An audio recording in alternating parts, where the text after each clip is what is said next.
Hello, आवाज आ रही है मेरी? Yes sir. Yes sir. Yes. ठीक। तो लास्ट क्लास में हम लोग जो है वो बातें कर रहे थे reflection from a plane mirror का, और उसमें यस आपको सर। इंफॉर्मेशन दिया गया था कि कोई भी ऑब्जेक्ट अगर नियर द प्लेन मूविंग है तो उसके इन्फ्लुएंस में आपको वेलोसिटी को कैसे जो है वो जज करना है। यस ठीक है, दोनों को अलग अलग मूव करा के हम लोगों ने देखा था।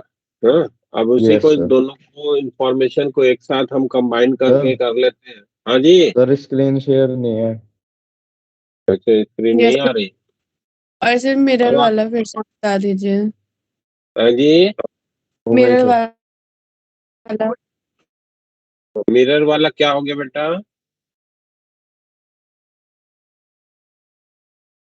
तो क्या कह रही एसएमएस थी? नहीं आया वो।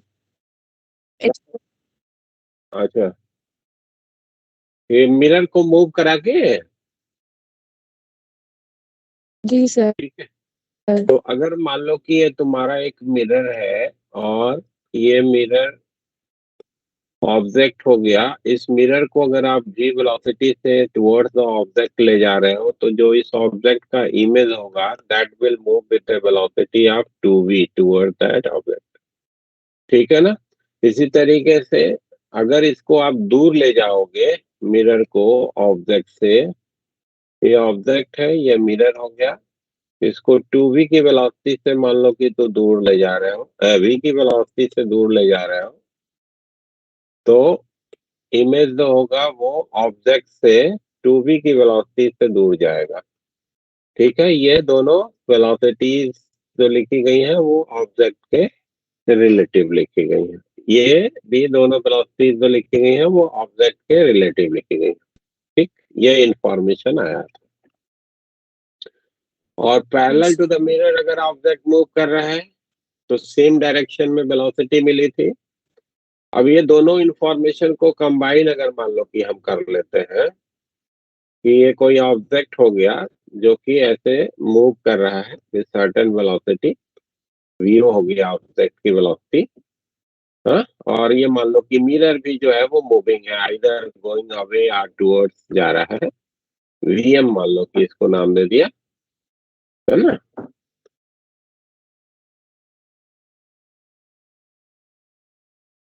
वीएम का नाम दे दिया।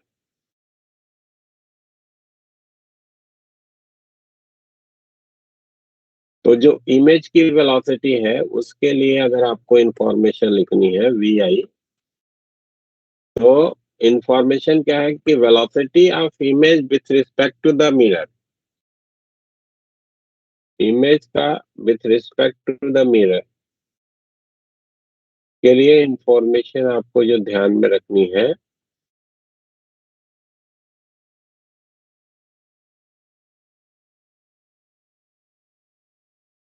इसका जो perpendicular to the mirror component होगा, ये velocity of object with respect to the mirror का जो perpendicular to the mirror component होगा उसके बराबर होगा लेकिन निगेटिव होगा। ठीक है, और velocity of image with respect to the mirror का पैरेलल टू द मिरर जो कंपोनेंट होगा वो velocity of object with respect to the mirror का पैरेलल टू द मिरर जो कंपोनेंट है, ये दोनों इक्वल होगा। ये परपेंडिकुलर से मेरा मतलब परपेंडिकुलर टू द मिरर से है, ध्यान दीजिएगा, और पैरेलल का मतलब जो है वो पैरेलल टू द मिरर से है। क्लियर है बात? ये आपके पास एक जनरल इंफॉर्मेशन हो गया, किसी भी पर्टिकुलर जनरल डिस्कशन के दौरान आप अपने इस इंफॉर्मेशन को यूज कर सकते हैं, अप्लाई कर सकते हैं। क्लियर है बात? Yes sir. Yes sir. अब मान लो कि इसी पे बेस एक छोटा सा प्रॉब्लम कर लेते हैं फिर आगे बढ़ते हैं। ये मान लीजिए आपको बोला गया कि दो मिरर है ना, एक ये हो गया और दूसरा ये हो गया, दोनों प्लेन मिरर है। एक दूसरे से सर्टेन एंगल बेसिस पे इंक्लाइंड है। ठीक है, ये दो मिरर हो गए, एक दूसरे से थीटा एंगल पे इंक्लाइंड है, इन दोनों के बीच का एंगल थीटा का है। ये मिरर नंबर 1 हो गया, ये मिरर नंबर 2 हो गया। कोई ऑब्जेक्ट है जो कि यहाँ पे है और ये मूव कर रहा है, मिरर नंबर 1 के पैरेलल v नॉट की वेलोसिटी से जा रहा है। ठीक है, मिरर नंबर 1 के पैरेलल ये जा रहा है। आपको बताना है कि velocity of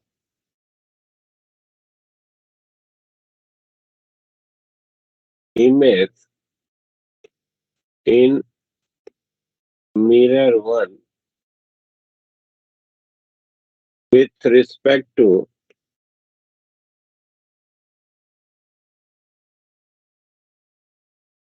image in mirror 2। Magnitude केवल बता दो, magnitude of velocity of image in mirror 1 with respect to image in mirror 2, ये आपको बताना है। करेंगे आप, बताएंगे या मैं बताते भी चलूं? ट्राई करोगे? ठीक है, प्लीज ट्राई करो।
बोलो भाई, किसी को मिला क्या?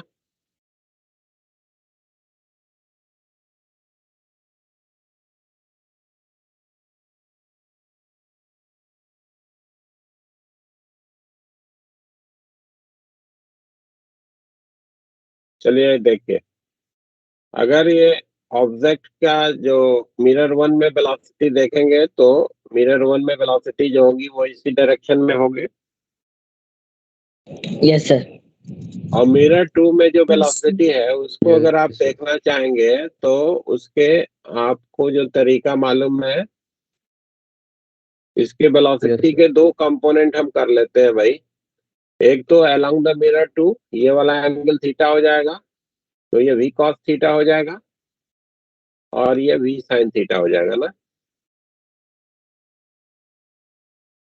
तो आपके पास जानकारी क्या है कि मिरर 2 में जो वेलोसिटी अपीयरेंस में आएगी उसका अलोंग द मिरर कंपोनेंट तो वही as it is same direction में रहेगा, v cos थीटा, yes, और यस सर। परपेंडिकुलर टू जो मिरर जो कंपोनेंट होगा वो डायरेक्शन में जस्ट रिवर्स हो जाएगा ना, ये v sin थीटा इधर हो जाएगा, है ना। अब ये दोनों वेक्टर्स को आपको सब्ट्रैक्ट करना है, इन्हीं दोनों का जो सम होगा ये आपको मालूम है, ये v2 वेक्टर होगा। ये दोनों को जोड़ेंगे तो ये हमारा v2 वेक्टर हो जाएगा ना, ये v2 वेक्टर हो yes, जाएगा। sir. ये v नॉट है, ये v नॉट है, v1 विच है मैग्नीट्यूड ऑफ v नॉट। तो आपको मालूम है कि velocity of image in 1 with respect to 2 लिखना है तो वेलोसिटी ऑफ इमेज 1 में से वेलोसिटी ऑफ इमेज इन 2 को वेक्टर के रूप में आपको सब्ट्रैक्ट करना है भाई, Yes, है sir. ना।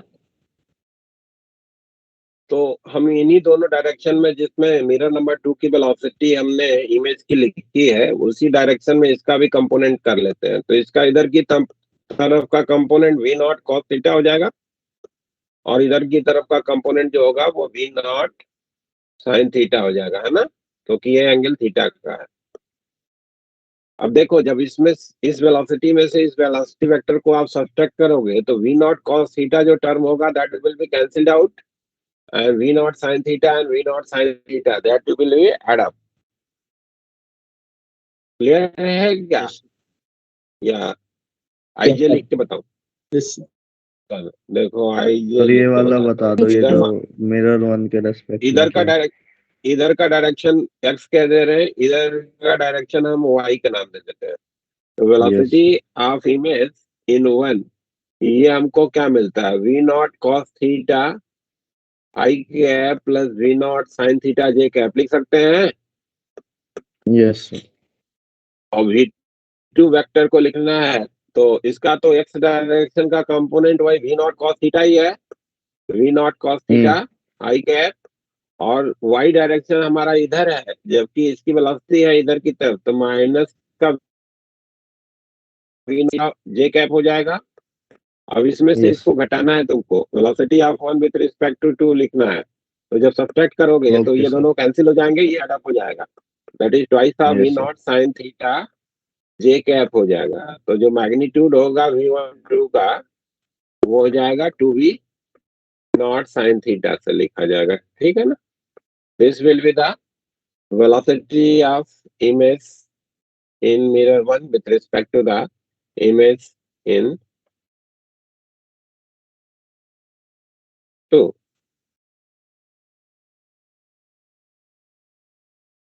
Okay, sir. एक छोटा सा और प्रॉब्लम इसी, मान लो कि ये आपको कहा गया कि एक लिफ्ट है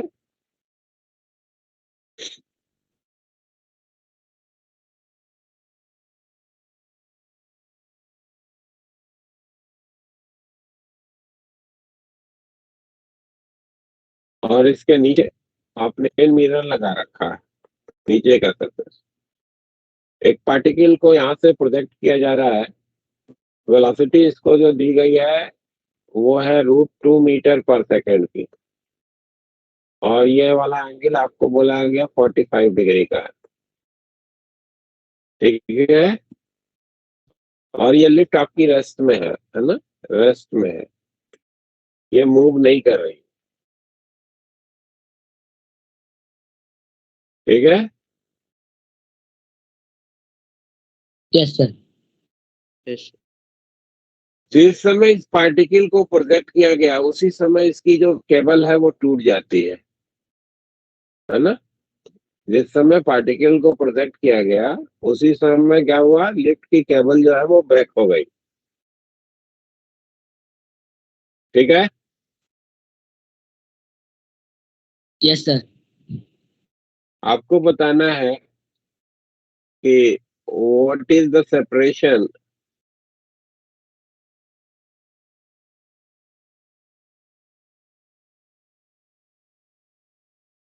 between object and its image in mirror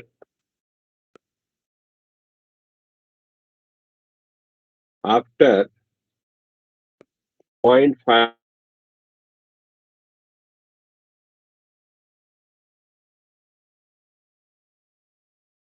projection के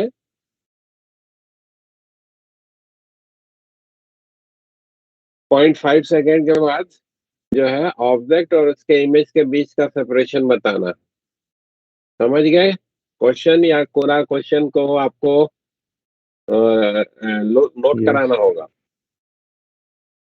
ये एक मैं लिफ्ट समझ है, गया। सर नोट करा दो। अच्छा लिखो भाई, elevator is at rest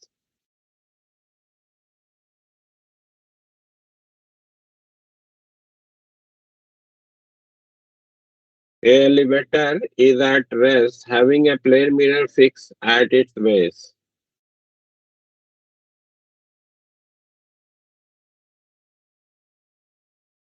A particle is projected with a speed √2 meter per second at an angle. A particle is projected with a speed √2 meter per second and at an angle 45 degree with horizontal as shown in figure.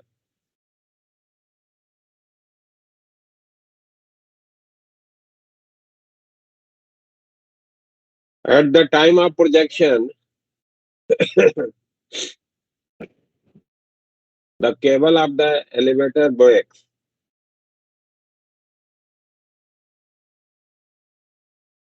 What will be the separation between particle and its image after 0.5 second of projection? What will be the separation between particle and its image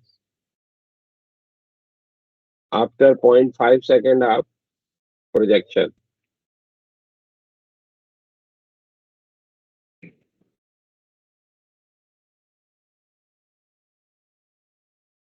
बोलो भाई।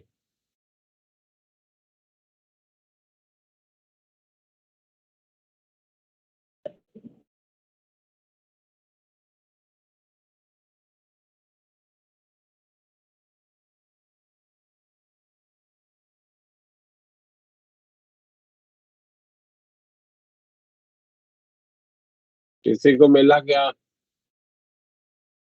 तो 3.5 ना जी ना, 0.5 नहीं। क्या करा? 1.5 हैं? कोई और आंसर बोल रहा था?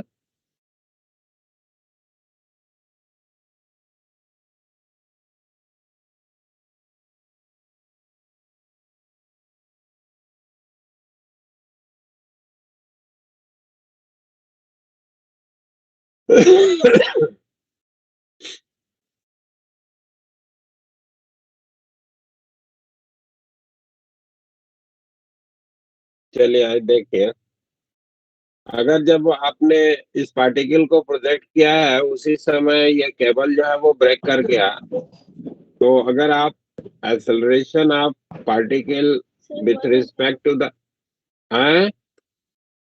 सर 1 है क्या? हाँ जी मन है। Acceleration of particle with respect to mirror लिखोगे तो acceleration of particle with respect to the ground minus acceleration of mirror with respect to the ground. क्योंकि ये केबल ब्रेक हो गया तो केबल के ब्रेक होने के कारण लिफ्ट भी जी एक्सेलरेशन से नीचे जाएगा और पार्टिकल का भी एक्सेलरेशन जी डाउनवर्ड है ना, तो 0 हो गया।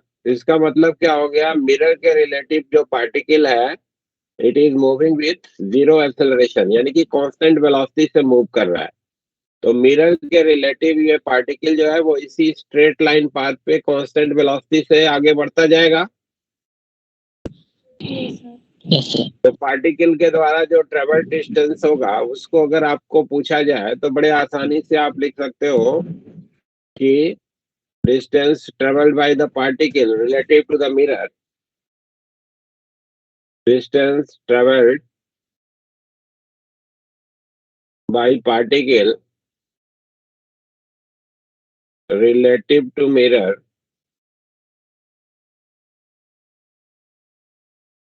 this will be equals to 1/2 into √2 time into velocity। तो पार्टिकल कहीं यहाँ पे होगा, this will be the position.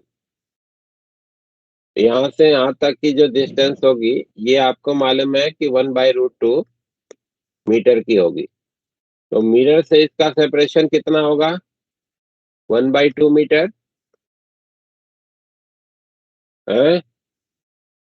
Mirror की आपको प्रॉपर्टी sir. मालूम है कि जितनी दूरी पे ऑब्जेक्ट को आपने मिरर से प्लेस करा है उतनी दूरी पे इमेज बनता है। तो जो इमेज ऑफ द पार्टिकल होगा that will be also at a separation of 1/2 metre,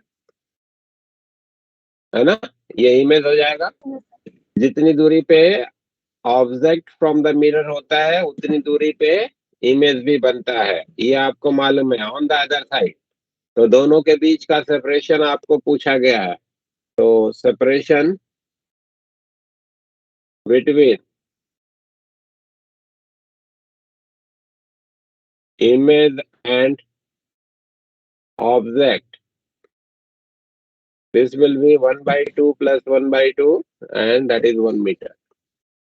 1 metre होगा दोनों के बीच का सेपरेशन, ठीक है ना। केबल के ब्रेक होने के कारण ऐसी सिचुएशन बनी है। अदरवाइज अगर केबल ब्रेक नहीं होता तो हमको क्या करना होता, इस पार्टिकल का हाइट निकालते, है ना। हाइट निकालते, g acceleration downward, vertical component of the velocity से इसकी हाइट निकालते। जितनी हाइट पे वो होता उतनी डेप्थ पे जो है वो इमेज बनता फ्रॉम द मिरर, और दोनों को यानी कि हाइट निकाल के उसी को डबल कर देते। तो that will be the separation between the object and its image in the mirror. Clear है? Yes sir. Yes, sir. Yes, sir. ठीक है। तो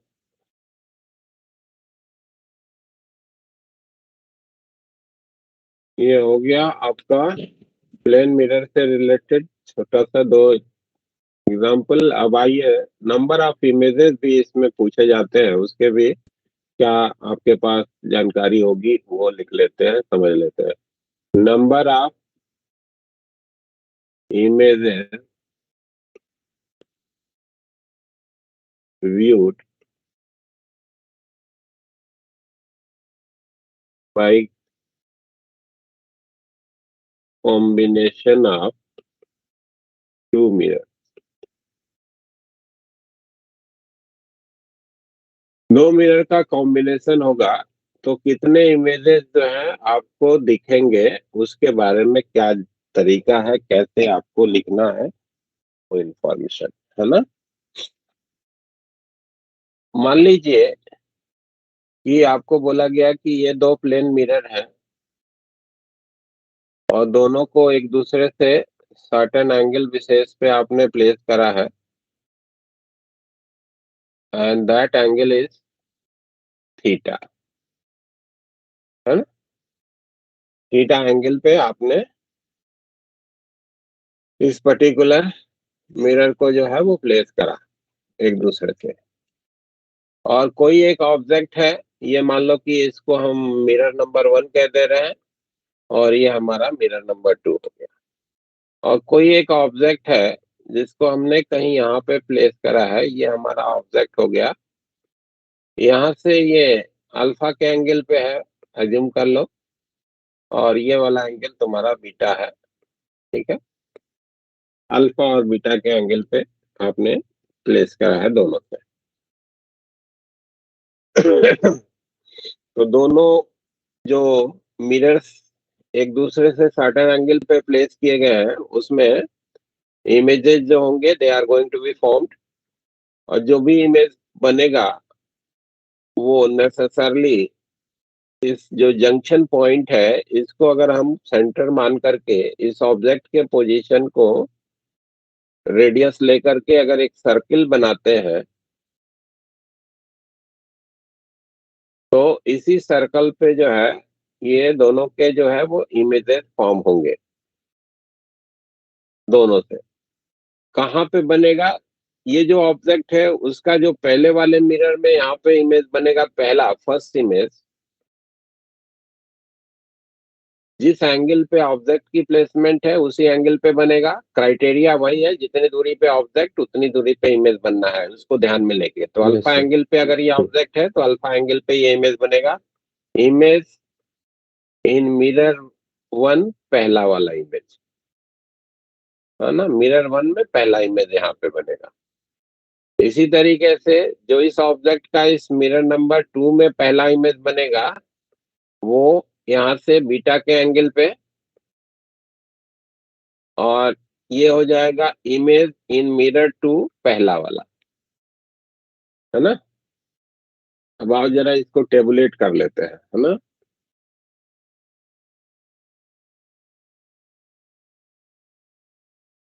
इमेज इन मिरर वन,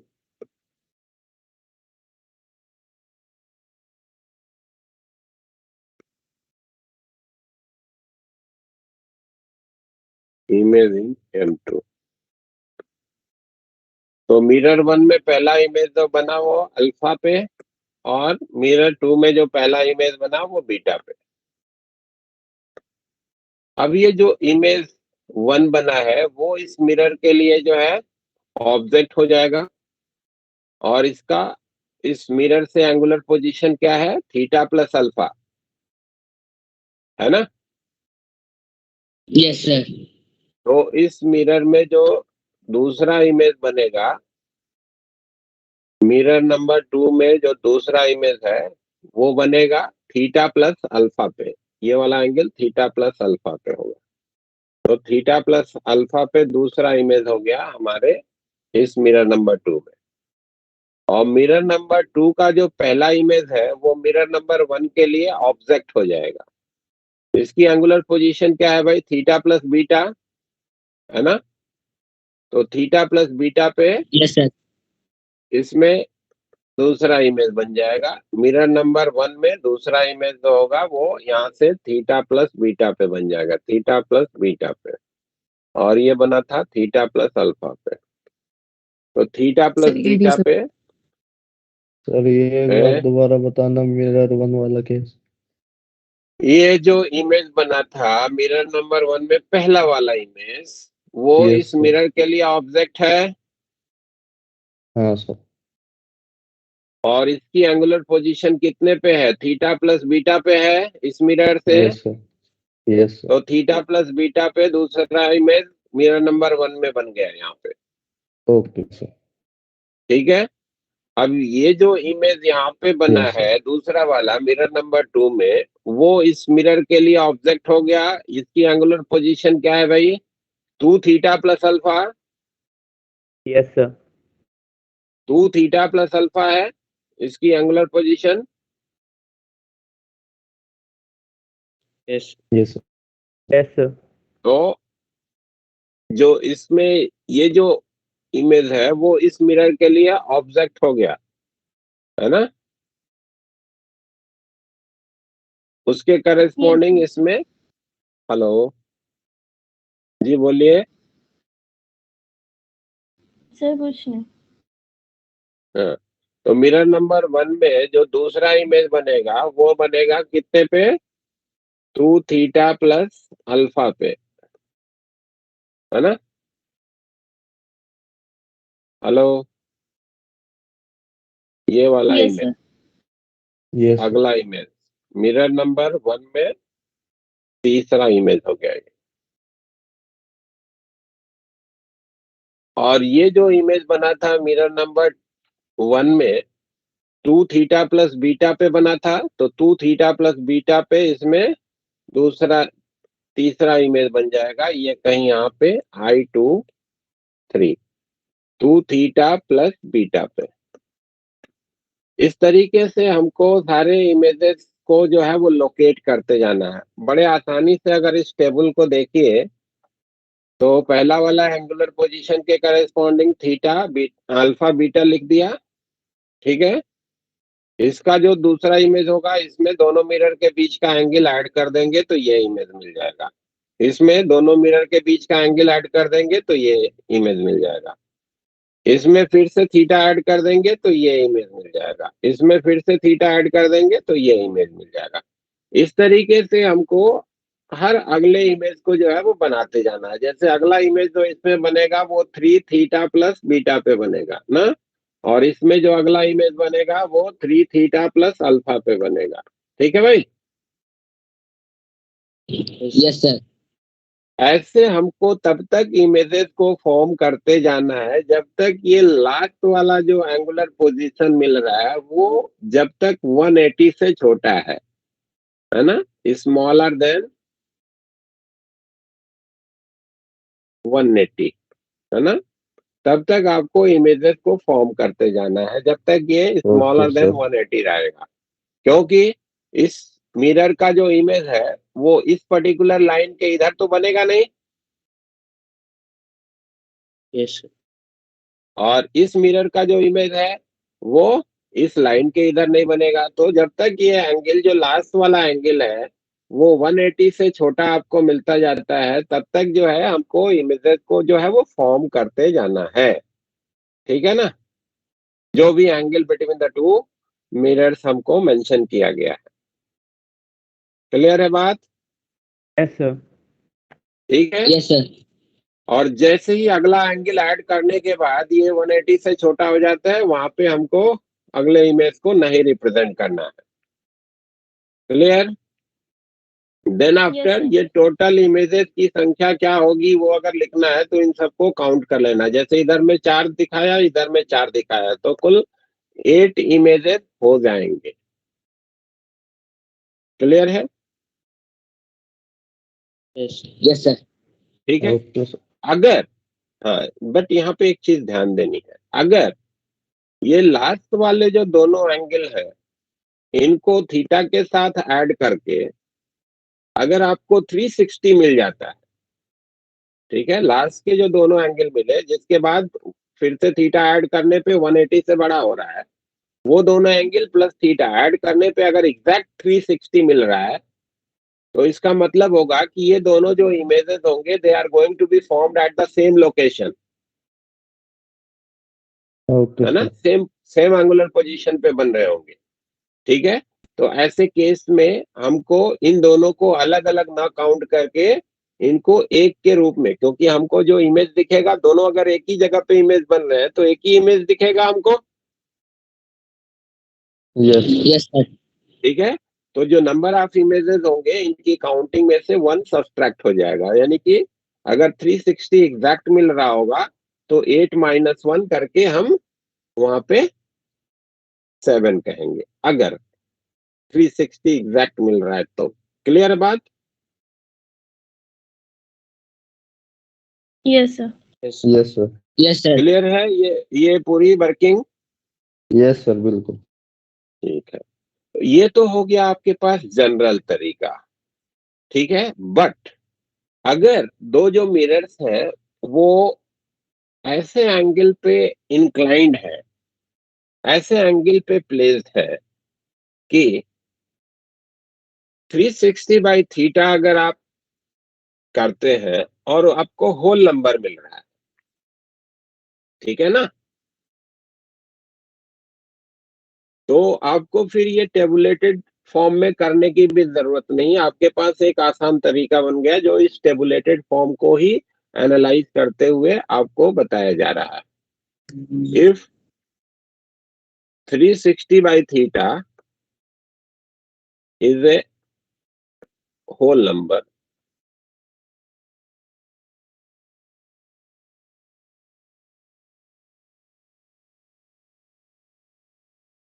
तो उस केस में हमको क्या देखना है कि 360 बाई थीटा जो है इवन है या ऑड है। 360 by theta, if 360 by theta is even, अगर 360 बाई थीटा इवन मिलता है तो जो नंबर ऑफ इमेजेस व्यूड होंगे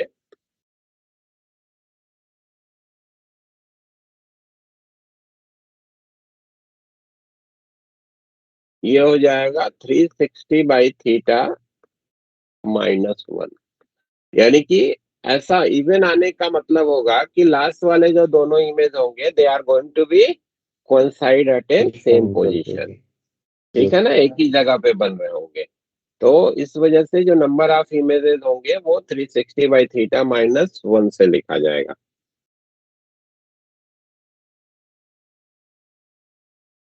ठीक है। और यस सर, अगर 360 बाई थीटा आपने कैलकुलेट किया और ये ऑड है, ठीक है, तो ऐसे केस में जो नंबर ऑफ इमेजेस व्यूड होंगे वो सिंपली 360/θ से लिख लेंगे, इतने ही इमेज मिलेंगे। लेकिन ध्यान रखना है, ऑड आने पे अगर ऑब्जेक्ट की पोजीशन में बोला गया है कि सिमेट्रिकल है ना, if 360/θ is odd and object is placed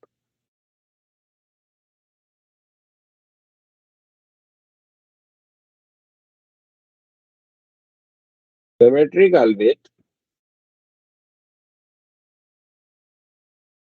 mirror। Symmetrical with mirror मतलब सिमेट्रिकल का मतलब दोनों मिरर से सेम एंगल पे। सिमेट्रिकल का मतलब दोनों मिरर से सेम एंगल पे, ठीक है ना। यस जैसे मान लो कि 360 को 5 से डिवाइड करेंगे तो कितना आएगा, 360 को 5 से डिवाइड करके बताना कितना आया, 72 72। तो अगर मान लो कि मिरर हमारे 72 के एंगल पे प्लेस्ड है तो आड मिला हमको, ठीक है। दो मिरर हैं, दोनों को 72 के एंगल पे प्लेस किया गया है, तो उस केस में जो है ऑड मिलेगा आपको। ऐसे दोनों के बीच का एंगल 72 दिया गया। तो अगर आपको बोला गया कि बीच में कहीं पे कोई एक ऑब्जेक्ट प्लेस किया गया, कुछ भी स्पेसिफिक मेंशन नहीं है कि कहाँ पे रखा गया, ठीक है ना, तो ऐसे केस में आप क्या कहोगे, 360/θ यानी कि 5 मिला, तो हमारा आंसर होगा कि 5 images will be viewed. Clear.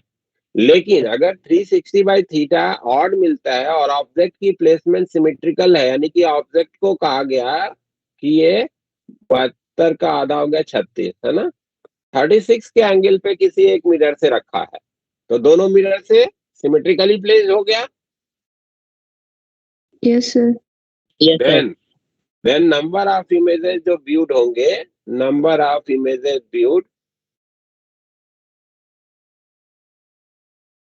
This will be again 360/θ -1, क्योंकि इस केस में भी लास्ट वाले दोनों जो इमेज होंगे they are going to be formed at the same position.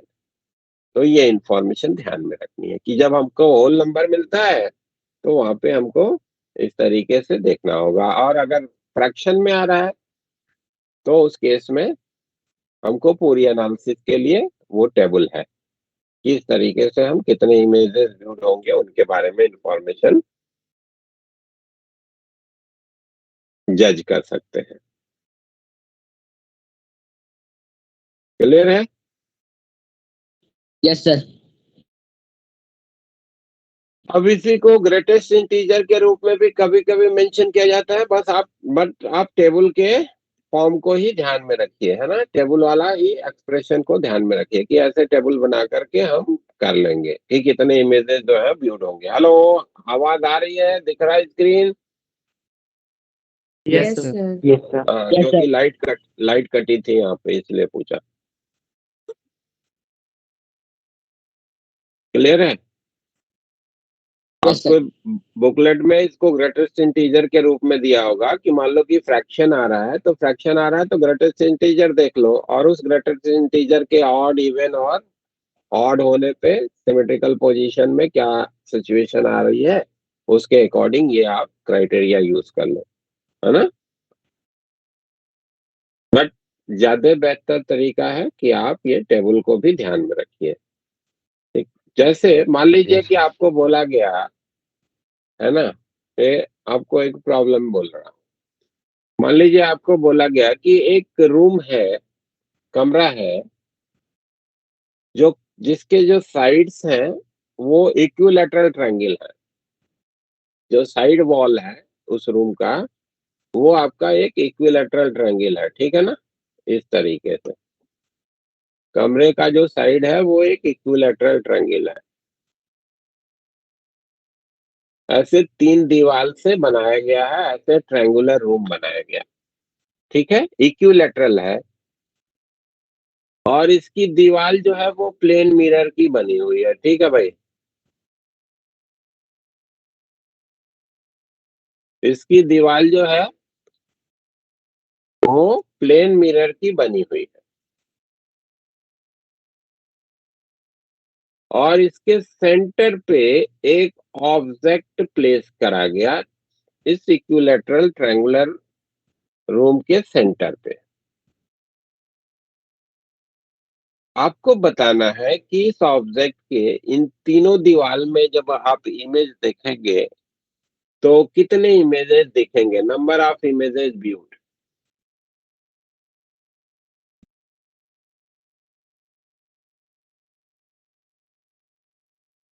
Number of images viewed कितने होंगे इस केस में, बताना जरा। अभी जो क्राइटेरिया बताई है उसके अकॉर्डिंग सोच के बताओ जरा।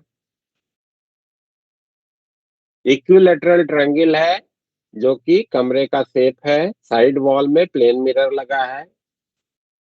आपको बताना है कि कितने इमेजेस जो हैं वो दिखेंगे। 5 15 एक ने बोला 5, दूसरे ने बोला 15। दो 10 आंसर आए, एक ने बोला 10। और भी किसी का कोई जवाब है?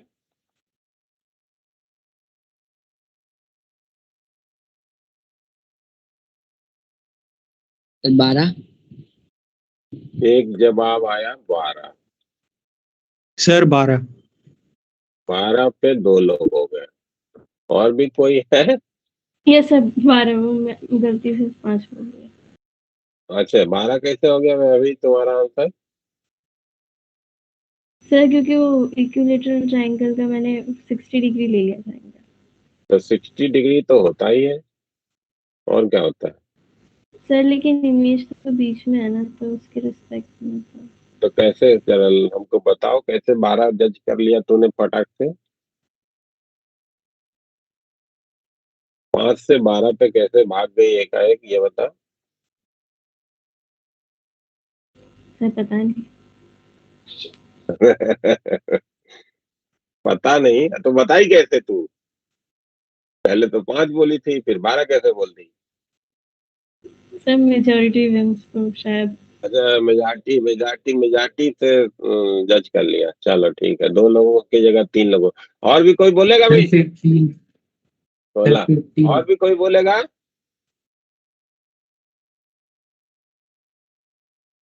चलो चलो देखो, आपके 2 मिरर के लिए तो हमने इंफॉर्मेशन दे दिया अभी। अब इसमें जो है, अब 2 की जगह 3 पे लगा दिया, कुछ इस तरीके से लगा दिया।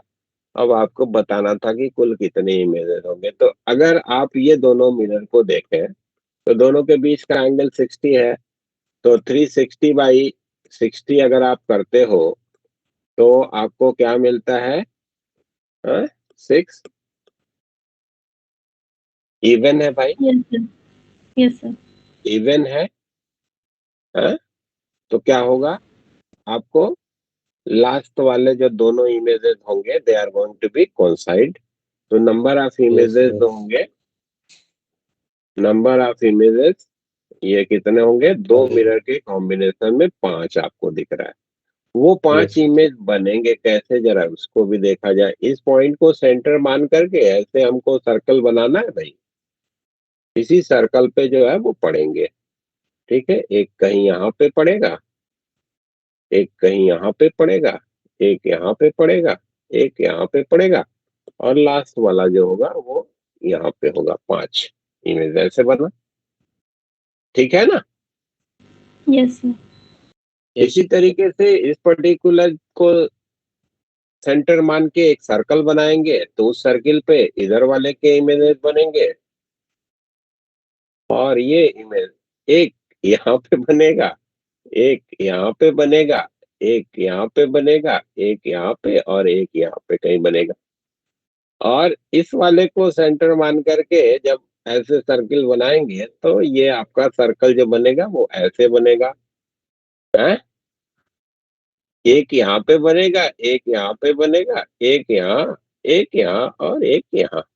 एक्चुअली हो क्या रहा है कि ये जो पॉइंट है, दोनों तीनों सर्किल के जो इंटरसेक्शन दो सर्किल के बन रहे हैं, यहाँ पे दोनों के द्वारा बनने वाले जो इमेजेस हैं they are going to be coincide at the same location, same position पे बन जा रहा है। तो एक्चुअल में देखें तो यहाँ पे 3 कॉम्बिनेशन मिरर के बन रहे हैं, 15 होना चाहिए, बट क्या है कि यहाँ का 2 की जगह 1 दिखेगा, यहाँ का 2 की जगह 1 दिखेगा, यहाँ का 2 की जगह 1 दिखेगा, तो माइनस का 3 that will be the 12। Total number of images जो आपको व्यूड होंगे दैट विल बी 12। समझ में आया क्या? Yes sir. Yes sir. Yes sir. ठीक है ना? तो इस केस में जो टोटल इमेजेस व्यूड होंगे दे आर 12, ओनली 12। तो इस तरीके से कभी कभी आपको नंबर ऑफ इमेजेस कितने व्यूड होंगे उससे रिलेटेड भी प्रॉब्लम मिल सकता है, मिलेगा, तो आप उनको वर्कआउट कर सकेंगे। ओके। अच्छा, फटाफट ये बता देना भाई, अगर मान लो कि 2 पैरेलली प्लेन मिरर है ना, यस। और इसके बीच में एक कोई ऑब्जेक्ट को रख दिया, कितने इमेज दिखेंगे? इनफाइनाइट। इनफाइनाइट, है ना? तो ज्यादातर लोगों ने बोल दिया, है ना? होगा क्या? मल्टीपल रिफ्लेक्शन होगा ना भाई, एक इमेज यहाँ पे बना, एक इमेज यहाँ पे बना, फिर ये इमेज इसके लिए ऑब्जेक्ट, ये इमेज इसके लिए ऑब्जेक्ट, और यस सर। कंटिन्यूअसली एक मिरर का जो इमेज है वो दूसरे के लिए ऑब्जेक्ट हो जाएगा। हाँ, और यस सर। आपको कंटिन्यूअसली इमेजेस जो होंगे they are going to be formed. तो टोटल नंबर ऑफ इमेजेस जो इधर में बनेंगे infinite. They are infinity, infinite. है ना?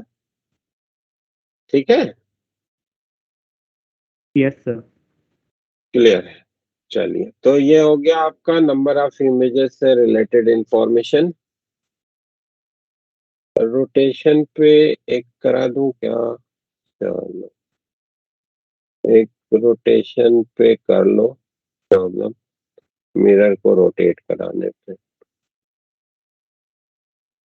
मान लो कि ये एक प्लेन मिरर है, ठीक है? ये प्लेन मिरर इस पॉइंट के अबाउट हिंज है, जिसके अबाउट हम इसको रोटेट करा सकते हैं, और एक टॉर्च से जो है इस प्लेन मिरर पे हम लाइट डाल रहे हैं।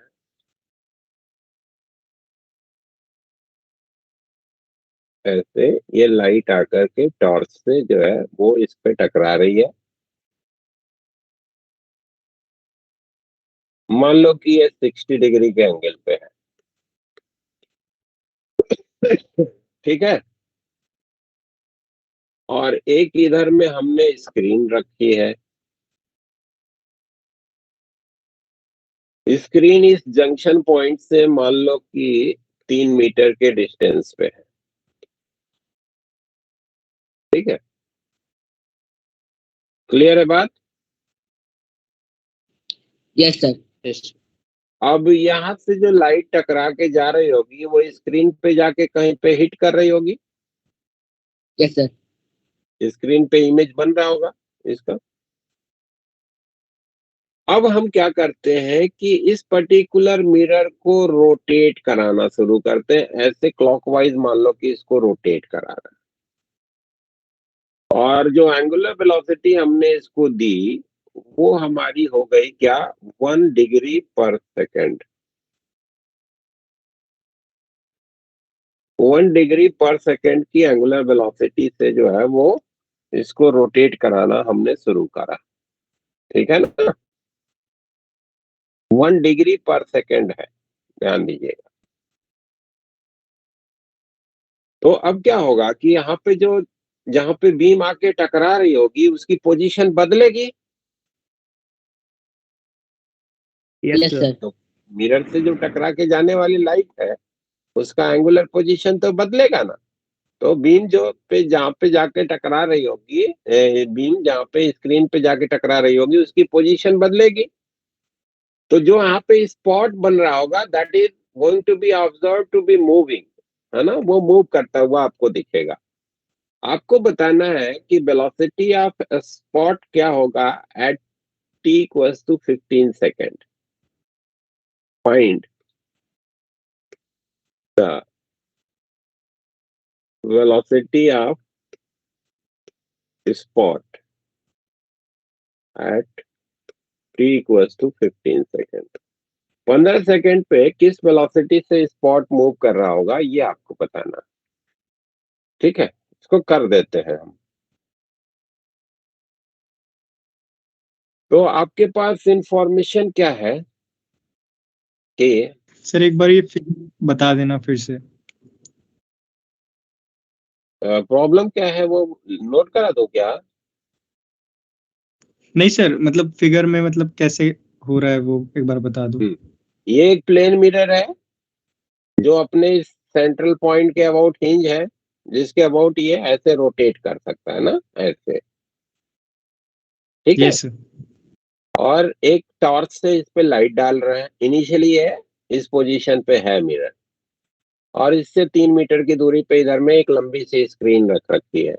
तो लाइट जो यहाँ पे जाके टकरा रही होगी वो कहीं पे जाके यहाँ पे हिट करेगी स्क्रीन पे, तो वहां पे एक ब्राइट स्पॉट दिखेगा स्क्रीन पे जहाँ पे लाइट टकरा रही होगी। Yes sir. ठीक है, अब आपने मिरर को रोटेट कराना शुरू करा कांस्टेंट एंगुलर वेलोसिटी 1 डिग्री पर सेकंड से। तो जब रोटेट कराएंगे तो एंगुलर पोजीशन इस बीम का जो है मिरर के साथ बदलेगा, तो रिफ्लेक्शन का भी एंगल बदलेगा। रिफ्लेक्शन का एंगल बदलेगा तो ये जो मान लो कि यहाँ पे आके टकरा रहा था वो कहीं अब यहाँ पे टकराएगा, तो वो आपको इस स्क्रीन पे स्पॉट मूव करता हुआ दिखेगा। Yes sir. आपको बताना है कि जिस समय आपने रोटेशन शुरू किया था उसके 15 सेकेंड बाद ये जो स्पॉट है वो उसकी क्या वेलोसिटी ऑब्जर्व करी जाएगी after 15 second, just rotation start करने के 15 सेकेंड के बाद।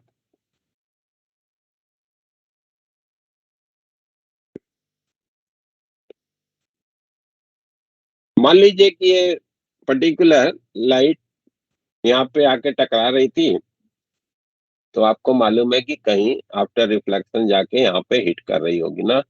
यस सर, ये तो आ गया। अब 15 समझ सेकेंड के गया। बाद का स्टेटस क्या होगा भाई? 15 सेकेंड में ये 15 डिग्री एंगल पे घूम जाएगा। Yes, sir. और अगर ये 15 डिग्री के एंगल पे घूम जाएगा तो ऐसे केस में आपको मालूम है कि ये मिरर जो होगा 15 डिग्री पे घूमा है, तो जो रिफ्लेक्टेड रे है वो कितने एंगल पे घूमी होगी? 30. 30 डिग्री। 30, 30 है ना? डिग्री। तो ये 15 डिग्री पे घूम गया। आपको मालूम है कि मिरर को जिस डायरेक्शन में आप रोटेट करा रहे हैं उसी डायरेक्शन में रिफ्लेक्टेड रे जो है वो घूम जाती है। 30 डिग्री पे ये घूम जाएगी, है ना? ये जो स्पॉट है वो कहीं यहाँ पे आ रहा होगा। ठीक है ना? Yes, sir. ये स्पॉट की वैल्यू होगी, और ये वाला जो एंगल होगा आपका, ये वाला एंगल कितने का होगा? 30 का होगा ना? 30 का। Yes, sir. Yes. तो अब जरा इस पूरी ज्योमेट्री को देखो। मान लो इसको ओ, इसको ए, इसको पी कह दिए, तो ये वाला एंगल कितना होगा भाई?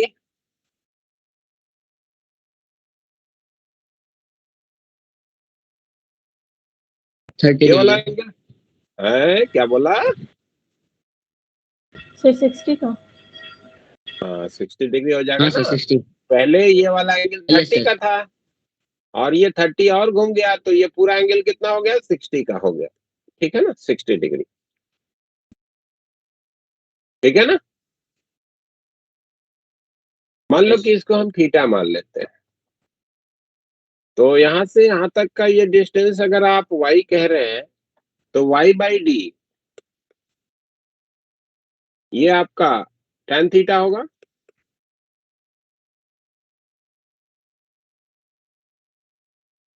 बोलो क्या ठीक है? Yes, sir. Yes, Yes, sir. sir.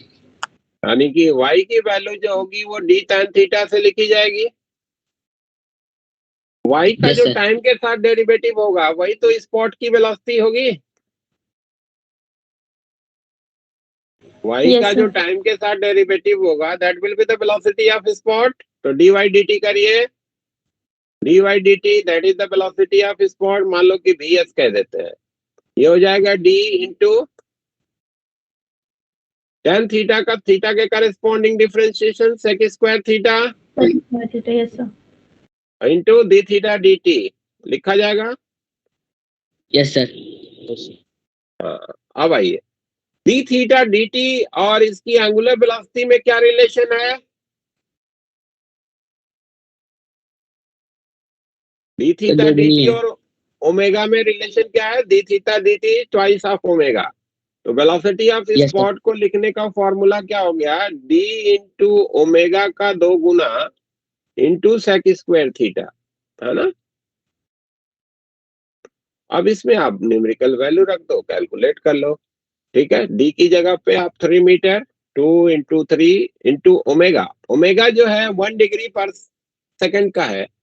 आपको मालूम है कि जब भी लीनियर मोशन को एंगुलर मोशन से कोरिलेट करना होता है तो जो एंगुलर वेलोसिटी है that should be placed in radian पर सेकंड ना। तो 1 डिग्री पर सेकंड को रेडियन पर सेकंड में लिखना होगा तो कितना लिखोगे? Pi by 180। तो pi by 180 into sec square 60 degree ना भाई।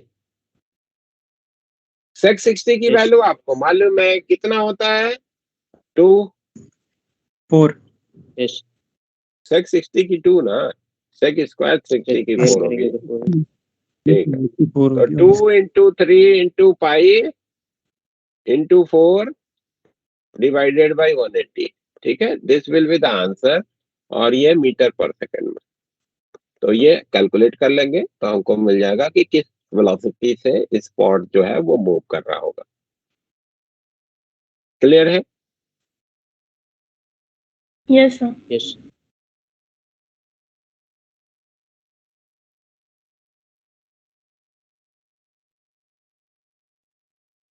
अब आइए बात करते हैं स्फेरिकल मिरर की।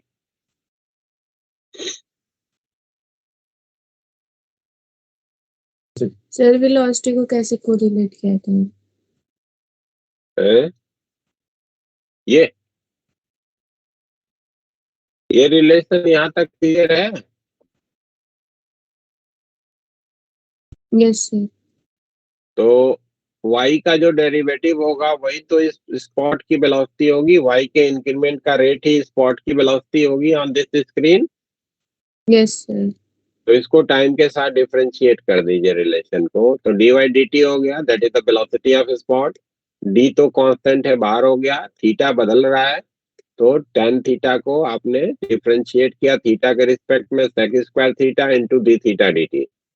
आपको मालूम है कि अगर हमारा मिरर थीटा एंगल रोटेट करता है, थीटा को बदल देते हैं, फाई एंगल रोटेट करता है तो जो रिफ्लेक्टेड रे है वो 2 फाई पे घूम जाती है।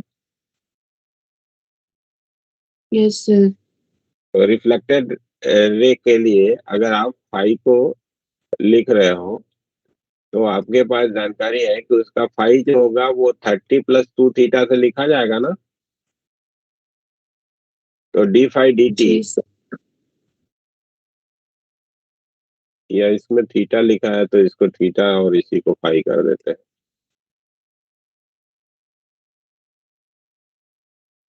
Theta that is equal to 30 plus 2 phi से लिखा जाएगा, जहाँ पे फाई जो है मिरर के द्वारा रोटेटेड एंगल है और थीटा जो है ये बीम का हॉरिजॉन्टल डायरेक्शन जो कि नाम दिया गया है OA, इस लाइन के साथ एंगल है। तो डिफरेंशिएट कर दो भाई, तो डी थीटा डी टी क्या हो जाएगा? 2 into d phi d t. D phi d t क्या है? मिरर की एंगुलर वेलोसिटी। तो डी थीटा डी टी को 2 टाइम्स ओमेगा लिख सकते हैं जो इधर में लिखा है 2 इंटू ओमेगा। ठीक है ना भाई? Yes sir. और सेक स्क्वायर थीटा को एज इट इज लिखा, तो वैल्यूज जो है अपने प्रॉब्लम का प्लेस कर दिया इसमें और फिर इसको कैलकुलेट कर लें। इसमें बहुत सारे प्रिलिमिनरी में ज्योमेट्रिकल टाइप के प्रॉब्लम्स भी आते हैं, तो उसमें जैसे किसी पर्टिकुलर ऑब्जेक्ट को प्लेन मिरर के थ्रू व्यू करना है तो what should be the minimum length of the plane mirror, उससे रिलेटेड इंफॉर्मेशन पूछा जाता है कि एक इंसान है अपने इमेज को देखना चाहता है तो ज्योमेट्री आपको यूज करनी है, उसको बताना है कि मिरर की जो लेंथ रिक्वायर्ड है मिनिमम, दैट इज उस पर्सन की जो हाइट है उसके आधी होनी चाहिए अगर फ्रंट में मिरर रख करके देखता है तो। इसी तरीके से कुछ प्रॉब्लम्स आते हैं जिसमें आपको ज्योमेट्री ड्रॉ करनी होगी और उस ज्योमेट्री से आपको इंफॉर्मेशन जो है वो देनी होगी। जैसे कभी आपको पूछा जाता है कि दो मिरर जो है वो एक दूसरे से सर्टेन एंगल पे रखे गए, एक पे रे आकर के टकरा रही है, रिफ्लेक्ट होकर के गई और इसके पैरेलल हो गई। हाँ, तो इन दोनों के बीच का एंगल क्या होना चाहिए, तो फिर से आप ज्योमेट्री का हेल्प ले करके बता सकते हैं कि what should be the angle between the two mirror, है ना। जैसे ये Yes, वाला sir. एंगल आपका थीटा है तो ये रिफ्लेक्ट होकर के इस पे आके टकराई है तो ये वाला एंगल भी जो होगा वो थीटा का हो जाएगा। और ये वाला एंगल आपका थीटा है तो ये वाला एंगल भी आपका थीटा हो जाएगा। तो आपको दिख रहा है कि ये तीनों थीटा थीटा थीटा है, तो थीटा की वैल्यू कितनी होनी चाहिए, 60 डिग्री, है ना। तो अगर 60 Yes, sir. डिग्री पे दो मिरर को आपने प्लेस किया है तो एक मिरर के पैरेलल जो रे आएगी वो इन मिरर से रिफ्लेक्शन के बाद जब इमर्ज होगी तो दूसरे वाले मिरर के पैरेलल निकलेगी। ठीक है, तो इस तरीके से ज्योमेट्री का हेल्प लेकर के आप जो है वो इंफॉर्मेशन बना सकते हैं जो भी आपके प्रॉब्लम में होगा उसके करेस्पॉन्डिंग।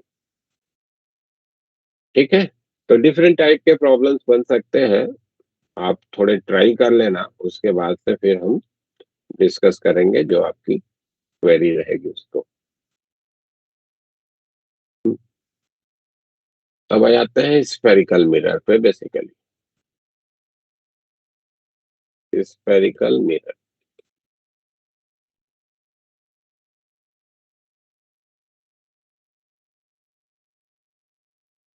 अगर एक थिन ग्लास का स्फेरिकल सेल है ना,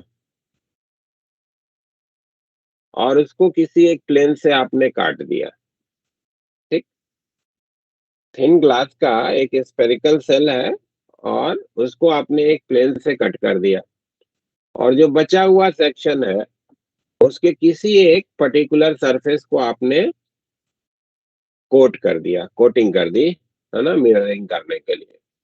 तो मान लो कि इतना पार्ट आपने इस स्फेरिकल सेल का काटने के बाद हटा दिया, बचा हुआ ये जो पार्ट है इसको आप कोट कर रहे हैं। अगर इसका इधर वाले साइड पे कोटिंग करी आपने, है ना, रिफ्लेक्टिंग साइड जो है वो कॉनकेव है तो इसको आप कॉनकेव मिरर कहेंगे, है ना। Yes sir. कॉनकेव मिरर या इसी को कन्वर्जिंग मिरर भी कहते हैं।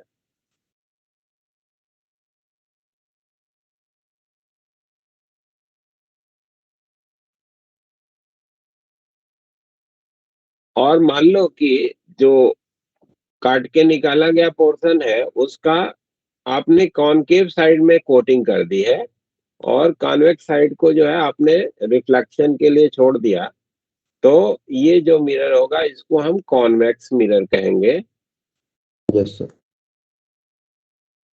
और इसको डाइवर्जिंग मिरर भी कहते हैं। ठीक है, तो स्फेरिकल मिरर में हमारे पास दो टाइप के हो गए मिरर, एक हो गया कन्वर्जिंग या कॉनकेव और दूसरा जो हो गया डाइवर्जिंग या कॉन्वेक्स मिरर। ठीक है, जिस स्फीयर का पार्ट वो हमारा मिरर है उस स्फीयर का जो सेंटर है वो हमारे इस मिरर के लिए सेंटर ऑफ कर्वेचर कहलाएगा। ठीक है ना, तो जैसे ये मान लो कि आपका कन्वर्जिंग मिरर है, ये आपका कन्वर्जिंग मिरर हो गया, इसको जिस स्फीयर से काट के निकाला होगा उसका सेंटर कहीं यहाँ पे होगा, है ना। Yes, sir. Yes, sir. और उसी तरीके से मान लो कि ये तुम्हारा डाइवर्जिंग मिरर है, जिस मिरर स्फीयर में से आपने इसको काट के निकाला होगा उसका सेंटर कहीं यहाँ पे होगा, ठीक है। Yes, sir. तो उसको क्या कहेंगे हम, सेंटर ऑफ कर्वेचर, ठीक है ना। Okay, sir. उसको क्या बोला गया, सेंटर ऑफ कर्वेचर। सी मतलब सेंटर ऑफ कर्वेचर। समझ में आ रहा है, लिखने की जरूरत तो नहीं है ना। हाँ No, सर। sir. ठीक है। जो आपका मिरर फॉर्म हुआ है उस मिरर का जो भी ज्योमेट्रिकल सेंटर होगा, जैसे ये वाले पार्ट का कहीं ज्योमेट्रिकल सेंटर यहाँ पे मिलेगा और इस वाले पार्ट का कहीं यहाँ पे मिलेगा ना, उसको हम लोग पोल का नाम देंगे। पी फॉर पोल हो गया, पोल ऑफ द मिरर।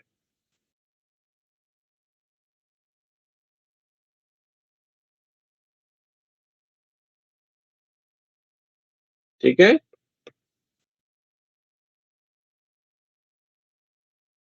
क्लियर है बात। Yes. Yes, sir. Yes, Yes, sir. sir. किसी भी मिरर के डिस्कशन में सेंटर ऑफ कर्वेचर और पोल को मिलाकर के अगर आप एक इनफाइनाइट एक्सटेंशन की लाइन ड्रॉ कर रहे हैं तो उस लाइन को हम लोग नाम देंगे प्रिंसिपल एक्सिस, ठीक है। पोल और सेंटर ऑफ कर्वेचर को मिलाकर के जो लाइन बनी वो हमारी लाइन क्या कहलाएगी, principal Principal axis axis. Of the mirror. ये हो गई principal axis.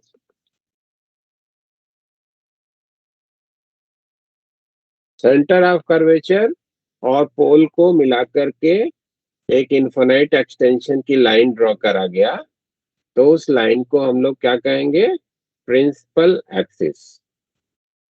Separation between centre of curvature and pole is defined as radius of curvature, ठीक है ना। Separation between pole and centre of curvature is defined as radius of curvature. वैसे भी मालूम है कि जिस स्फीयर का वो पार्ट था उसका जो रेडियस होगा वही हमारा रेडियस ऑफ कर्वेचर हो जाएगा, ठीक है। Yes. तो जिस स्फीयर का पार्ट होगा वही उसका रेडियस ऑफ कर्वेचर कहलाएगा। उसका रेडियस ही हमारे इस मिरर का रेडियस ऑफ कर्वेचर कहलाएगा, ठीक है।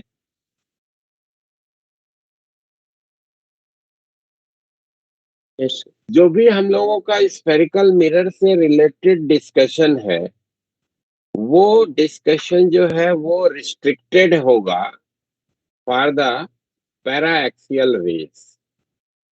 अब यहाँ पे ध्यान देना है कि जब भी हम किसी पर्टिकुलर मिरर से रिलेटेड बातें करते हैं तो जो रेज है उनको हम दो पार्ट में जो है वो डिवाइड कर सकते हैं। एक को कहेंगे पैराएक्सियल और दूसरे को बोलेंगे मार्जिनल, है ना।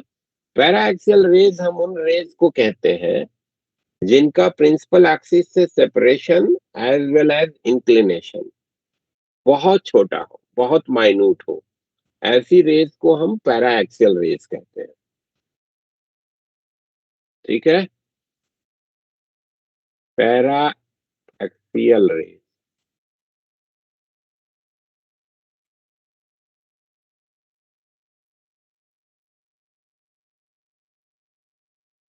rays which are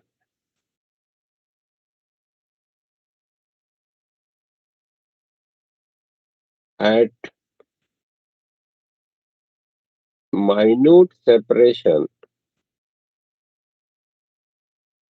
from the principal axis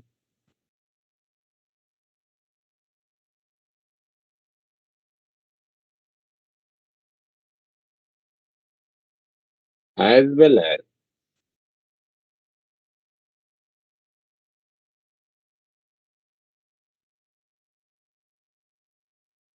their inclination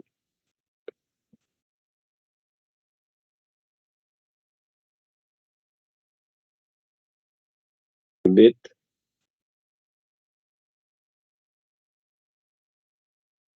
principal axis is minute are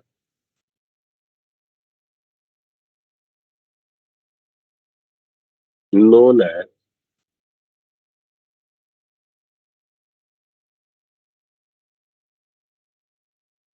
paraxial rays. ठीक है, ध्यान देने की बात है कि जो कुछ भी हम लोगों का डिस्कशन अभी होना है वो सारी की सारे डिस्कशन पैराएक्सियल रे के लिए ही रिस्ट्रिक्टेड है। ठीक है ना, पूरा का पूरा जो डिस्कशन है, हमको जो भी बातें करनी है वो सब पैराएक्सियल रे, यानी कि जो फॉर्मूला हम बनाएंगे या जो फॉर्मूला आप हो सकता है पहले से भी जानते हैं, है ना, क्योंकि ऑप्टिक्स तो आपने पढ़ रखी होगी 9th में या 10th में, Yes, sir. है ना, 10th में पढ़ रखी होगी। ठीक है, तो Yes. उसमें आपको फॉर्मूले मिले होंगे, तो वो सारे के सारे जो फॉर्मूले हैं वो आपके पैराएक्सियल रे के लिए ही वैलिड है। ठीक है ना, जब हम किसी पर्टिकुलर इमेज को ट्रेस करने के लिए रे डायग्राम बनाएंगे, रे का रिप्रेजेंटेशन करेंगे, है ना, रे ऑप्टिक्स या ज्योमेट्रिकल ऑप्टिक्स में फिगर का बड़ा महत्व है ना। बहुत सारे प्रॉब्लम में अगर डायग्राम आप प्रॉपर्ली बना लेते हैं तो आपके प्रॉब्लम का सोल्यूशन अपने आप बन जाता है। ठीक है ना, तो रे डायग्राम का इधर में बड़ा इंपॉर्टेंस है। तो रे डायग्राम को आपको प्रॉपर में समझना भी है, कैसे बनाना है वो भी, है ना, और इसके लिए जो भी आपको इंफॉर्मेशन दी जाएगी वो आपको ध्यान में रखना होगा। ठीक है, तो रे डायग्राम को बनाने के दौरान अपने जो रिप्रेजेंटेशन है या अपना जो पिक्चर है वो क्लियर दिखे, उसके लिए हम लोग रे को बहुत दूर भी दिखाएंगे प्रिंसिपल एक्सिस से। तो केवल अपने डायग्राम के प्रॉपर रिप्रेजेंटेशन के लिए वो दूर दिखाएंगे, लेकिन वो मान के चलिएगा कि डायग्राम में दिखाया गया है दूर, लेकिन वो है पैराएक्सियल। ठीक है ना, दूर भी दिखाएंगे अगर Yes, sir. प्रिंसिपल एक्सिस से, तो भी आप ये मानिएगा कि वो पैराएक्सियल रे के लिए ही हम बातें कर रहे हैं।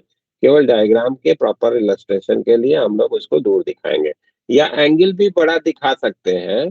ठीक है, तो वो बड़ा एंगल दिखाने का भी केवल मोटिव वही है कि हम उसको प्रॉपरली दिखाने के लिए या प्रॉपर डायग्राम दिखे, विजिबिलिटी उसकी प्रॉपर बने, उसके लिए हम उसको बड़े एंगल पे इंसिडेंट होता हुआ या फिर जाता हुआ आफ्टर रिफ्लेक्शन दिखाएंगे, लेकिन वो सब पैराएक्सियल रेज ही होंगी। ठीक है ना, क्योंकि हमारा जो भी फॉर्मूला बन रहा है या बनेगा वो सब केवल पैराएक्सियल रे के लिए, उसी के लिए जो कंडीशन है वो हम यूज करके वो फॉर्मूले बनाएंगे। ठीक है ना, तो वैलिड होगी केवल पैराएक्सियल रे के लिए ही पूरा का पूरा डिस्कशन। क्लियर है बात? Yes, sir. Yes, Yes, sir. sir. अरे एक और टर्म तो होती थी जिसे एफ से डिनोट करते थे। हाँ? अरे एक और ऐसी टर्म होती थी ना जिसे एफ से denote करते अभी थे। बता रहे फोकल Focal. पॉइंट, अभी बता रहे फोकल पॉइंट, अभी बता रहे हैं, वहां तक पहुंच रहे हैं। ठीक है ना, फोकल पॉइंट को समझा रहे हैं क्या है। ठीक है, तो ये पैराएक्सियल रे को आपको ध्यान में रखना है कि आपका सारा का सारा डिस्कशन पैराएक्सियल रे के लिए ही रिस्ट्रिक्टेड है, बट केवल आपके समझने के लिए हम दूसरी रे का नाम लिख देते हैं, मार्जिनल रे। मार्जिनल रे का मतलब हो गया वो रे जिसका separation from the principal axis बड़ा हो एज वेल एज इंक्लिनेशन, है ना, या सेपरेशन बड़ा हो या इंक्लिनेशन बड़ा हो, उसको हम लोग मार्जिनल रे कहेंगे। Rays which are which are at large separation from principal axis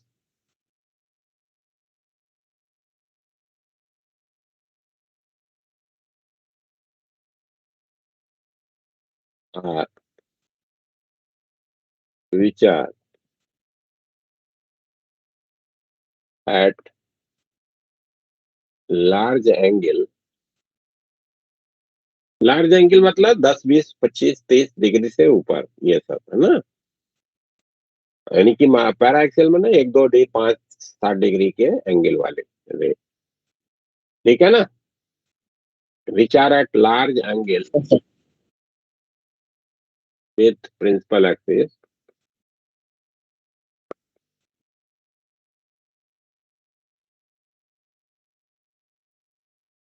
are marginal rays, ठीक है ना। तो ये दोनों रेज का मतलब क्लियर हो गया। Yes, sir.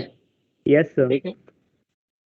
स्फेरिकल मिरर के केस में हमको मिलता है कि जब हम पैराएक्सियल रे को कंसिडरेशन में ले रहे हैं तो after reflection from the mirror जो rays parallel to the principal axis है वो किसी एक पॉइंट विशेष पे कन्वर्ज होती हैं या एक पॉइंट से डाइवर्ज होते हुए अपना अपीयरेंस लेती हैं, ठीक है।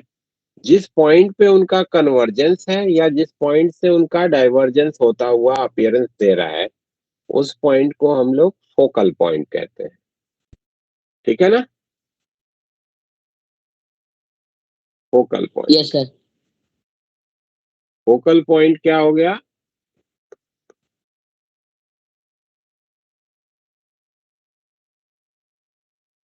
Paraxial raise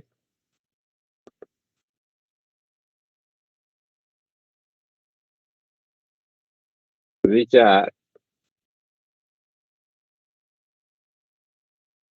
parallel to principal axis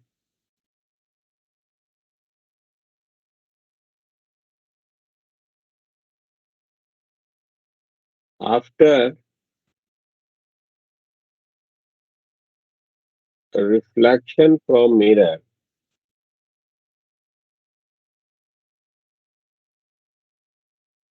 either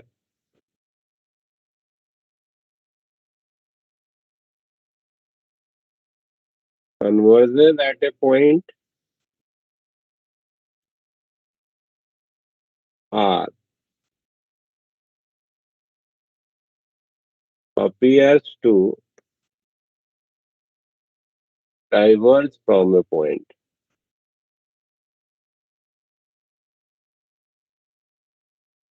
That point is known as focal point, ठीक है ना। उस पॉइंट को हम लोग फोकल पॉइंट के रूप में जो है वो रिकॉग्नाइज करते हैं। ध्यान दीजिएगा कि पैराएक्सियल रेज ही एक पॉइंट पे कन्वर्ज होंगी, मार्जिनल रेज एक पॉइंट पे कन्वर्ज नहीं होती हैं। तो जब आप मार्जिनल रेज को भी कंसिडरेशन में लेंगे तो वहां पे फोकल पॉइंट स्पेसिफिक रूप से डिफाइंड नहीं हो पाता, इसलिए हमारा जो डिस्कशन है वो सब पैराएक्सियल के लिए ही जो है वो रिस्ट्रिक्टेड है, ये चीज को ध्यान रखिए। केवल पैराबोलिक मिरर में जो है वो रेज कहीं भी हो, प्रिंसिपल एक्सिस से कितना भी दूर हो या कितना भी करीब हो, सब एक पॉइंट पे कन्वर्ज होती है, ठीक है। लेकिन वो केवल पैराबोलिक मिरर में होता है। स्फेरिकल मिरर में केवल पैराएक्सियल रेज ही रिफ्लेक्शन के बाद एक पॉइंट पे कन्वर्ज होती हैं या एक पॉइंट से डाइवर्ज होते हुए अपना अपीयरेंस लेती है। मान लीजिए कि ये हमारा एक कॉनकेव मिरर का रिप्रेजेंटेशन हो गया और ये इसका प्रिंसिपल एक्सिस है, फॉर टाइम बिंग अज्यूम कर लीजिए, ठीक है। तो एक ये हमने ले ली जो कि parallel to the principal axis है और एक ये हमने ले ली, जो कि parallel to the principal axis है। ठीक है, तो ये रिफ्लेक्ट होने के बाद एक पॉइंट विशेष पे जाके कन्वर्ज हो रही हैं और इसी पॉइंट पे सारी की सारी रेस कन्वर्ज होंगी। ये वाली भी रे जब यहाँ से जाके टकराएगी तो यहीं पे जाके कन्वर्ज होगी। ये वाली रे अगर आप लेते हैं, ये भी यहाँ से रिफ्लेक्ट होकर के जाएगी तो यहीं पे कन्वर्ज होगी, ऐसे। ठीक है ना। तो जितनी भी parallel to the principal axis rays है वो after reflection from a mirror, लेकिन पैराक्सियल के लिए है ये। ठीक है, they are going to appears to be converge at a point, तो that point is known as focal point। इस पॉइंट को हम लोग क्या कहेंगे? फोकल पॉइंट कहेंगे। ठीक है, Yes, sir. इसी तरीके Yes, sir. से इस वाले मिरर में अगर देखेंगे तो parallel to the principal axis जो रेज है जो आई, वो लॉ ऑफ रिफ्लेक्शन को फॉलो करते हुए गई भाई, तो ये इधर चली जाएगी लॉ ऑफ रिफ्लेक्शन को फॉलो करते हुए, और ये लॉ ऑफ रिफ्लेक्शन को फॉलो करते हुए इधर चली जाएगी। दोनों को आगे एक्सटेंड करेंगे तो ये कहीं यहाँ पे जा करके एक दूसरे को इंटरसेक्ट कर रही हैं, तो ये रेज यहाँ से आती हुई अपना अपीयरेंस दे रही हैं। तो this particular point will be known as focal point. ठीक है, Yes, sir. और प्रिंसिपल एक्सिस के परपेंडिकुलर अगर एक प्लेन बनाए जो कि फोकस को कंटेन कर रहा है, तो उसको फोकल प्लेन कहेंगे, है ना। एक ऐसे प्लेन बना दें जो कि फोकस को कंटेन कर रहा है, प्रिंसिपल एक्सिस के परपेंडिकुलर है, तो वो प्लेन क्या कहलाएगा? फोकल प्लेन कहलाएगा। पोल और फोकल पॉइंट के बीच का जो सेपरेशन होता है इसको फोकल लेंथ कहते हैं। ठीक है ना। Separation between pole and the focal point is known as focal length. Clear? Yes, sir. Yes, sir. Separation between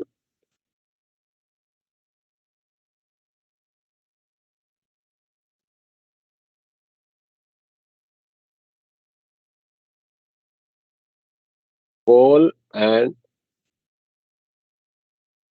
focal point is known as focal length।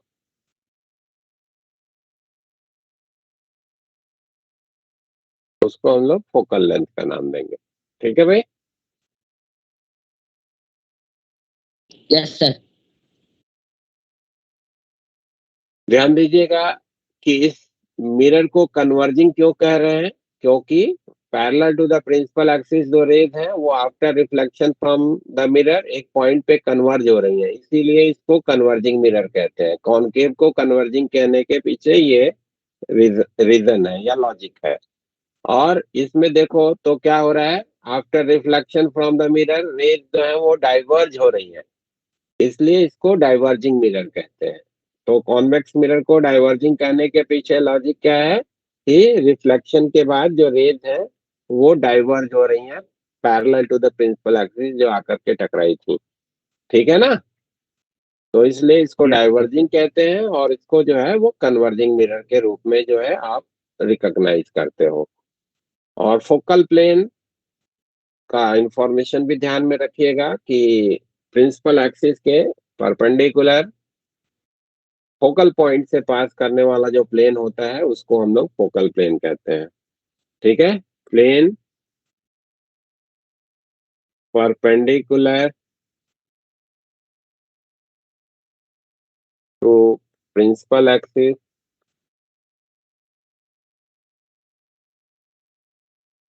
passing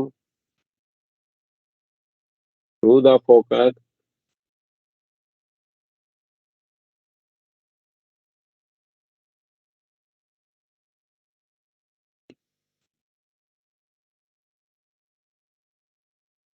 is known as focal plane।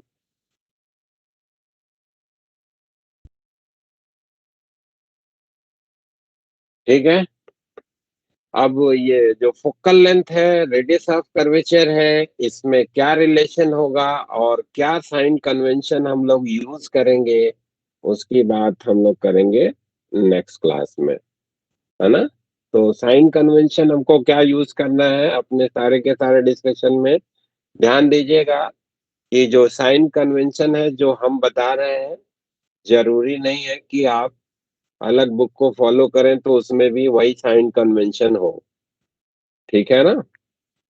इसीलिए शब्द हम use कर रहे हैं convention, है ना। वो कोई नियम नहीं है जो हम बताएंगे या जो आपको बुक में लिखा है, ठीक है। आप उससे अलग वाला साइन कन्वेंशन भी यूज कर सकते हैं, बट डिफरेंट साइन कन्वेंशन को एक साथ अगर आप ध्यान में रखेंगे तो प्रॉब्लम उसमें आपको यूज करने में आएगा।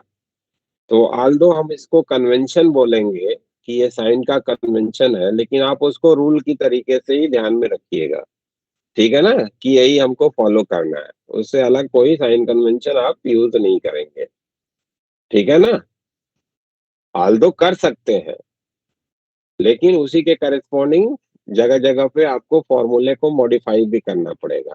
तो मॉडिफिकेशन बार बार करने में कॉम्प्लिकेसी आएगी। बेटर है कि जो साइन कन्वेंशन आपको बताया जा रहा है उसी को नियम की तरीके से, रूल की तरीके से आप अपने ध्यान में बना करके रखेंगे, ठीक है ना। क्लियर है बात? Yes sir. हाँ, तो ये चीज को ध्यान रखना है कि आल्दो हम जो बताएंगे वो साइन कन्वेंशन होगा, but that should be use like a rule. तो आज की कहानी को करूंगा यहीं पे फिनिश। और क्या हो गया, चला गया।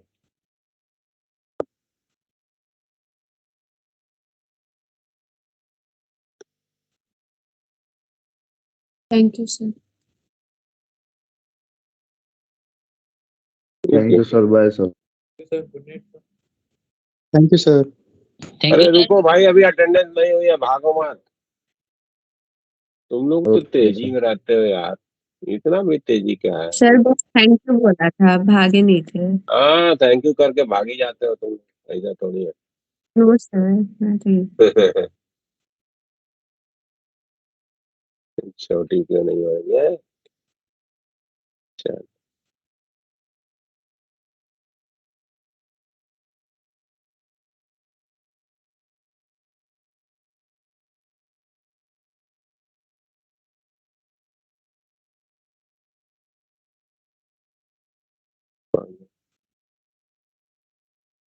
सर एक हाँ जी। क्वेश्चन भी बता दोगे?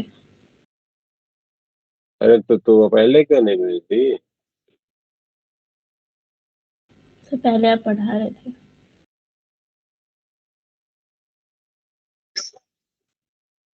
सर बस उसको समझा दो। अच्छा बोलो। सर उस पर भेज रखा है, लंबा क्वेश्चन है ना, मतलब।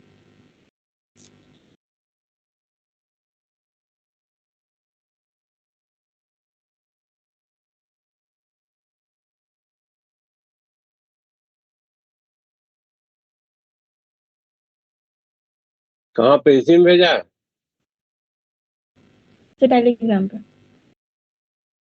अच्छा ठीक है, अभी देखो। पहले इन लोगों को छोड़ने का व्यवस्था करना, फिर बताते हैं। निकल लो भाई, अटेंडेंस हो चुकी है।